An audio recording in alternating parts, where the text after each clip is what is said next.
Good morning बच्चों, कैसे हैं आप सब। जो हमने कल पाठ डिस्कस किया था बाजारी वस्त्रों की गुणवत्ता, उस पाठ के आज हम वस्तुनिष्ठ प्रश्न करेंगे। छोटे प्रश्न तो जो 1 अंक वाले प्रश्न होते हैं वो करेंगे। आशा करती हूँ कि आप सभी बच्चों को ये चैप्टर जो है अच्छे से समझ में आ गया होगा। तो चलिए स्टार्ट करते हैं। तो पहला प्रश्न हमारा है कि किन कपड़ों की फिटिंग अच्छी रहती है। कपड़ों की फिटिंग कौन सी अच्छी रहती है? जो हम दर्जी से सिलवाते हैं उन कपड़ों की फिटिंग अच्छी आती है उनके बजाय कि जो हम बाज़ार से लेके आते हैं। नेक्स्ट है, रेडीमेड कपड़ों को खरीदने से किसकी बचत मुख्य रूप से होती है।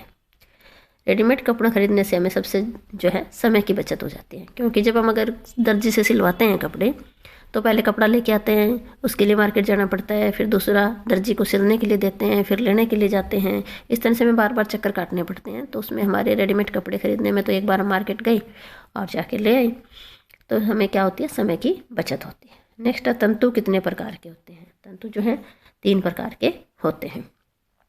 नेक्स्ट है, ऊन के रेशों के शत्रु कौन है। शत्रु कौन है मतलब इसका है कि वो खराब कैसे होते हैं, किन वजह से जो है वो खराब हो जाते हैं। एक तो अगर तेज़ धूप में हम उनको रखेंगे तो वो ख़राब हो जाएंगे। दूसरा, परबल अगर ज़्यादा अम्ल और क्षार की मात्रा है किसी चीज़ में, अगर हम उनको धोएंगे तो उससे भी वो ख़राब हो जाते हैं। अगला प्रश्न हमारा है कि खरीदे गए रेडीमेड कपड़ों की कीमत का भुगतान करने के कौन कौन से तरीके हैं।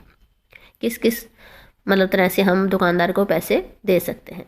पहला है debit card, credit card, cash मतलब नगद पैसे जो देते हैं, नेट बैंकिंग के द्वारा दे सकते हैं। आजकल जैसे मोबाइल ऐप्स है, जैसे भीम ऐप है, फ़ोन पे है, गूगल पे है या पेटीएम है, इन सभी की सहायता से हम जो है पैसे का भुगतान कर सकते हैं दुकानदार को। नेक्स्ट है, स्वावलंबन परिधान क्या है। स्वावलंबन परिधान वे परिधान होते हैं जिन्हें बच्चे किसी की मदद से स्वयं पहन और उतार सकते हैं, मतलब दूसरों की सहायता लेने से आसानी से जो उतारे जा सकते हैं और पहने जा सकते हैं, बच्चे उनको आराम से उतार सकते हैं। नेक्स्ट है, ऊन का तंतु किस प्रोटीन का बना होता है। किस प्रोटीन का बना होता है? ऊन का तंतु जो है केराटिन प्रोटीन का होता है, उसके अंदर केराटिन प्रोटीन होती है। नेक्स्ट है, रेशम के तंतु कौन से प्रोटीन के बने होते हैं। रेशम के तंतु में फिब्रोइन प्रोटीन होता है। कौन सा प्रोटीन होता है? फिब्रोइन प्रोटीन। नेक्स्ट है, कताई क्या होती है। रेशे की गूंदने की प्रक्रिया जो है कताई कहलाती है, कि रेशा जो है बनता है जब हम मतलब रुई होती है उसको जब हम चरखे पे या मशीनों पे जैसे करते हैं तो वो क्या कहलाता है? कताई कहलाती है। जैसे पुराने ज़माने में जो है औरतें, आपकी दादी है, नानी है, वो कताई करती थी, तो आपने किसी ने देखा होगा। आजकल तो है ये सारा काम जो मशीनों से होता है। नेक्स्ट है, ताना क्या होता है। जो धागे कपड़े की लंबाई के समांतर होते हैं उन्हें क्या कहा जाता है? ताना कहा जाता है। कपड़े के अंदर ताना और बाना 2 तरह का होता है। जैसे आपने घरों में क्या है दरी बनते हुए जो अड्डे पे जैसे देखा होगा कि एक धागा जो लंबाई की तरफ होता है, फिर जब हम बुनते हैं उसको तो वो चौड़ाई की तरफ धागा डालते हैं, वो ताना और बाना होता है। तो ताना जो लंबाई की तरफ जो धागे होते हैं उनको क्या कहा जाता है? ताना कहा जाता है। नेक्स्ट क्वेश्चन हमारा है कि छोटे रेशे या तंतु जो होते हैं उनको उनका दूसरा नाम क्या है, मतलब उनको और क्या कहा जाता है। छोटे रेशे को क्या कहा जाता है? स्टेपल रेशे। और जो लंबे रेशे होते हैं या तंतु होते हैं उनको क्या कहा जाता है? फिलामेंट रेशे। नेक्स्ट है, छोटे या स्टेपल रेशे के कोई उदाहरण दे। तो छोटे रेशे किसके होते हैं? कपास के और ऊन के। और लंबे रेशे किसके होते हैं? रेशम के या नायलॉन के। नेक्स्ट है, गृहिणी को कैसे कपड़े पहनने चाहिए। गृहिणी को कैसे हल्के रंग के, छोटे नमूने के, आरामदायक जो कपड़े हैं वो पहनने चाहिए ताकि वो काम करने में आसानी रहे। अगला प्रश्न हमारा कि किस प्रकार के तंतुओं से बने कपड़े जो है वो जल्दी गंदे हो जाते हैं। तो जो छोटे तंतुओं से बने कपड़े होते हैं वो जल्दी गंदे हो जाते हैं। नेक्स्ट है, पिल्लो कवर का कपड़ा कैसा होना चाहिए। पिल्लो कवर का कपड़ा कैसा? पिल्लो कवर मतलब तकिए का कपड़ा कैसा होना चाहिए? कोमल होना चाहिए, मुलायम होना चाहिए, चिकना होना चाहिए ताकि वो कंफर्ट दे। नेक्स्ट है, सिले सिलाए कपड़ों के टांके कैसे होने चाहिए। टांके कैसे होने चाहिए? पक्के होने चाहिए ताकि वो पहनते टाइम टूटे ना। नेक्स्ट है, रचना या बनावट के आधार पर सेल्वेज कितने प्रकार की होती है। सेल्वेज कितने प्रकार की होती है? 4 प्रकार की। सीधी, टेप, स्लिप या फ्यूज सेल्वेज। नेक्स्ट है, कपड़ों का चयन किसको ध्यान में रखकर करना चाहिए। कपड़ों का चयन किसको ध्यान में रखकर करना चाहिए? मौसम को ध्यान में रखकर कर सकते हैं, आपका प्रोफेशन कैसा है, आपका व्यवसाय कैसा है, आप स्टूडेंट हो, डॉक्टर है या, तो उनको ध्यान में रखकर भी किया जा सकता है। नेक्स्ट है कि किस प्रकार के कपड़ों में आर्द्रता सोखने की क्षमता कम होती है। आर्द्रता मतलब नमी सोखने की क्षमता जो है कम होती है, किसमें होती है? सिंथेटिक कपड़ों में जो है नमी सोखने की क्षमता कम होती है, और जो सूती कपड़े होते हैं उनमें, सूती है या उनके जो कपड़े होते हैं उनमें आर्द्रता सोखने की क्षमता ज़्यादा होती है। नेक्स्ट है, हमें रेडीमेड कपड़ों की कीमत की जानकारी कैसे होती है, या हमें रेडीमेड कपड़ों के साइज़ और प्रेस की विधि की जानकारी किस प्रकार मिलती है?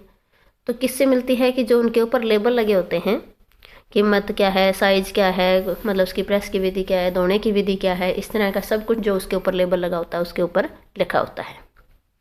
नेक्स्ट है, किशोर कैसे कपड़े पहनना अधिक पसंद करते हैं। किशोर बच्चे जो होते हैं फैशन के अकॉर्डिंग और आकर्षित, जो दूसरे को आकर्षित करे ऐसे कपड़े पहनना पसंद करते हैं। अगला प्रश्न है कि शिशुओं के वस्त्रों के चुनाव की 2 बातें लिखें। मतलब शिशुओं के, छोटे बच्चों के जब वस्त्र हम चुनाव करते हैं तो क्या बातें ध्यान में रखनी चाहिए। तो पहला है कि स्टार्च के बिना होना चाहिए, और दूसरा खींचा हुआ नहीं होना चाहिए, और क्या है कि आरामदायक होना चाहिए, या जो बच्चों के कपड़ों पे हुक है, बटन है, वो पीछे की साइड ना हो, ताकि जब बच्चा सोता है तो वो चुभे ना उनको, वो आगे की तरफ होना चाहिए, और आरामदायक होना चाहिए कि जो आसानी से निकाला जा सके, आसानी से पहनाया जा सके, और मुलायम कपड़े का होना चाहिए। मिश्रित कपड़ों के कोई 2 उदाहरण दें, टेरी कोट और टेरी सिल्क। मिश्रित मतलब जो 2 या 3 धागों को, तंतुओं को मिलाकर बनाए जाते हैं, उनको क्या कहा जाता है? मिश्रित कपड़े। छोटे बच्चों के कपड़े कैसे होने चाहिए? मुलायम होने चाहिए, आरामदायक होने चाहिए।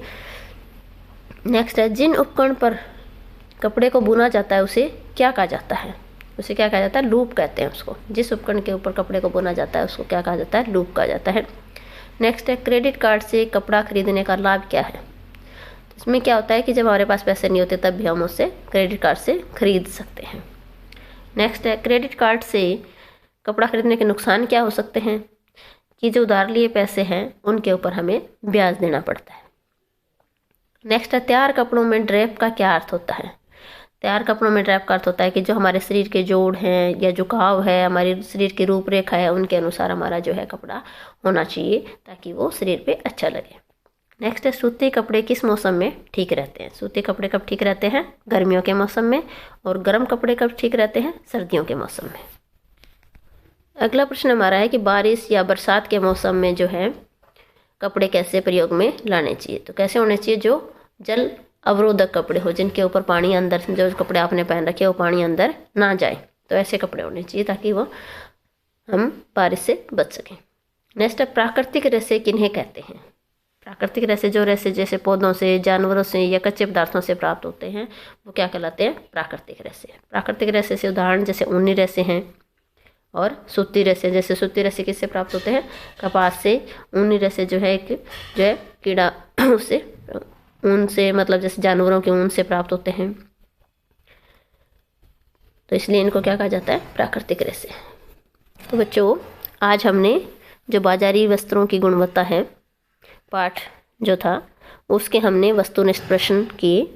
आप सभी बच्चों को इन प्रश्नों को अच्छे से याद करना है और कॉपी में लिखना है, ताकि जब आपको ज़रूरत पड़े बाद में तो आप इनको दोबारा से याद कर सकें।